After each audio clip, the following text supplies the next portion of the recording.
গতকাল আপনাদের প্রার্থী তালিকা ঘোষণা করেছেন বিমান বসু, এবং তারপরেই সন্ধ্যের মধ্যে তৃণমূল কংগ্রেসের প্রার্থী অভিনেতা দীপক অধিকারী একটা টুইট করেছে, যেখানে আপনাকে অভিনন্দন শুভেচ্ছা বলা আছে, এবং যেই জিতুক যেই হারুক ঘাটালের মানুষের সুখে দুঃখে পাশে থাকবেন, এরকম একটা টুইট করেছেন। কি বলবেন এই নিয়ে? দাদা, উনি আমার প্রধান বিপক্ষ একজন রাজনৈতিক ব্যক্তি হিসাবে বা সাংসদ হিসাবে বলেছেন, এর জন্য ওনাকে সাধুবাদ। কিন্তু উনি উন্নয়ন কি বুঝছেন আমি তো জানি না। আমার উন্নয়ন বোঝা একরকম, ওনার উন্নয়ন বোঝা। উনি 5 বছর ঘাটালে বা ঘাটাল কনস্টিটিউন্সির জন্য তো ওনার মানুষই দেখা পায়নি। ওনার মানুষই তো ওনার দেখা পায়নি।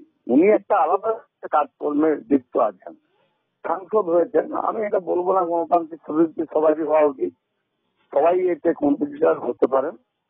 কিন্তু উনি সেই কাজ বাদ দিয়ে এখানে জনগণের সাথে ঘাটাল কনস্টিটিউন্সির মানুষের সঙ্গে অথবা যোগাযোগ সাক্ষাৎ অথবা তাদের প্রতিক্রিয়া পার্লামেন্টে তুলে ধরেছেন, সেটা তো আমারও একটা বিষয় আছে, আপনারা জানেন। আর দ্বিতীয় উন্নয়ন বলতে আমি রাস্তাঘাট, পানীয় জল আর আপনার সেতু, স্কুল কলেজ এগুলো ভাবি না, বুঝি না। এর সঙ্গে আমি সহমত, কারণ এগুলোর জন্য পঞ্চায়েত সমিতি আছে, জেলা পরিষদ আছে, রাজ্য সরকার আছে, সবাই আছে এই কাজগুলো করে। এটা দেশের আইন, দেশের আইনসভার বিষয়। খেত মজুররা কাজ পাবে কি পাবে না, তাদের জন্য এনআরইজের বরাদ্দ বাড়বে কি পারবে না, সেখানে বিজয় মাল্যের টাকা মেরে নিয়ে চলে যাবে, ছাড়পত্র পাবে না, দেশের মানুষ তার কন্ট্রোল করে ধরে নিয়ে আসবে, দেশের আইন তার ব্যবস্থা।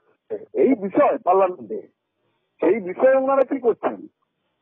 দেশের গণতন্ত্রকে মূল্যায়ন করছে, আর এখানে টিএমসিরাও পাইছে। নিশ্চিত আপনার কত নিশ্চিত? মানুষ বুঝছেন, মানুষ এখন নতুন করে আবার ভাবনা শুরু করে দিয়েছেন অনেকদিন আগে থাকতে।